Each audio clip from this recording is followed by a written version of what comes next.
अस्सलाम वालेकुम। SM news के साथ मैं हूं सैयद मुक़द्दर रज़ा।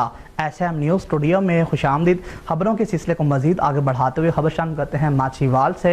जमात इस्लामी की तरफ से माछीवाल में जश्न आज़ादी के सिलसिला में पाकिस्तान जिंदाबाद जुलूस का इनेकाद किया गया है। इसी हवाले से मज़ीद बता रहे हैं हमारे नुमाइंदे खालिद महमूद जट। जी खालिद, आगाह कीजिएगा। जी बिल्कुल। माछीवाल जश्न आज़ादी जुलूस में इलाका भर से सैकड़ों नौजवान, बच्चों और बुजुर्गों ने भरपूर शिरकत की।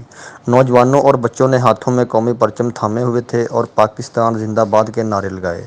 इस मौका पर गुफ्तगू करते हुए उम्मीदवार MPA हल्का PP 232 चौधरी अली वकास हंजरा ने कहा कि इस जुलूस का मकसद शहरियों, खुसूसन नौजवान में ये शऊर उजागर करना है कि आज़ादी की जद्दोजहद में हिस्सा लेने वालों की कुर्बानियों को हम कभी भी फरामोश नहीं कर सकते। हमारे आबाओ अजदाद ने जो कुर्बानियाँ दी, हम इन्हें कभी नहीं भूल सकते।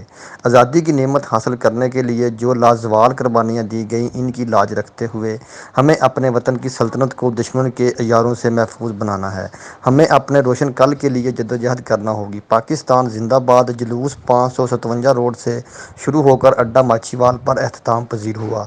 जुलूस के शुरा पर शहरियों की जानब से फूलों की पत्तियां भी निशावर की गईं, जबकि जुलूस में शामिल नौजवानों ने पाकिस्तान जिंदाबाद के नारे लगाए और मिली नगमों पर ढोल की थाप पर भंगड़े भी डाले। जुलूस के अख्ताम पर पाकिस्तान की सलामती और तमीर तरक्की के लिए दुआ भी की गई। जी।